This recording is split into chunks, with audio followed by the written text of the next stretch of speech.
Hey guys, AirTS here, Air for short. I'm going to open a scroll, and I'm going to talk about the runes for whatever monster we get. Now, it's going to be a mystical scroll, obviously. I don't know why I would ever open an unknown scroll and talk about the monster. Ha ha ha. This is my final scroll of my 11 package. Um, Hopefully we get something really good. And without further ado, 5, 6, 7, 8 summon. Okay, good. Oh, sweet. Now, this is a great monster. Now, she was in the Hall of Heroes a couple months ago. If you're newer to this game, you may not have had the chance to get this monster. She is one of the... I would say she's one of the most important monsters you could get in this game. She just makes... She's a game changer. This is the Wind Sylphid. She is a support type, and she is incredible. So let me talk about this monster, and I know there's lots of rune setups that you can do with this monster, and please, if I miss anything or you guys have done anything great with her, please leave them in the comment section below.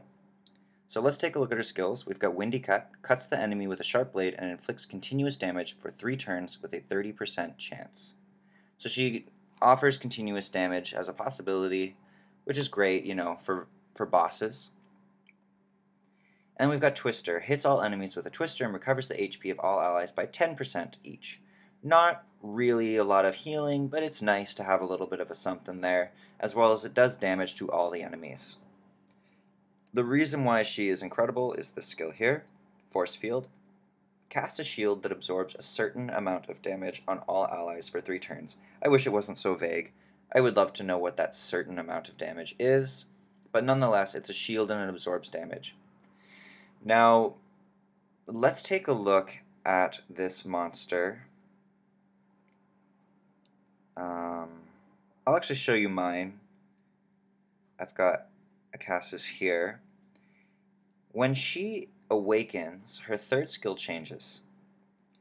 And it goes into this description. Creates a shield that absorbs the inflicted damage proportionate to your level for all allies for 3 turns and decreases the chance of being attacked with a critical hit of the allies. Now, I don't... Also, again, vague. What does it mean by proportionate to your level? I don't know. Is it like her base HP or defense? Like, I don't know what's going on there. But anyways, nonetheless, this shield does quite a bit the higher level she is, as well as it reduces the chance of your allies getting hit with a critical hit. So what do you do with runes? Okay, so with her, you generally want her to have some speed, because she's really good for, well, first of all, I think she's great versus bosses, as well as the arena. A lot of people use her. So you want her to go first, because she's more likely than not going to use Force Field here, which will stop all the enemies from killing your monsters on their first hits. So what I did was I went Swift and I went Energy with her. And I put Speed on her slot 2 here. I went HP percentage on 4. And then on slot 6, you can do another HP percent if you want.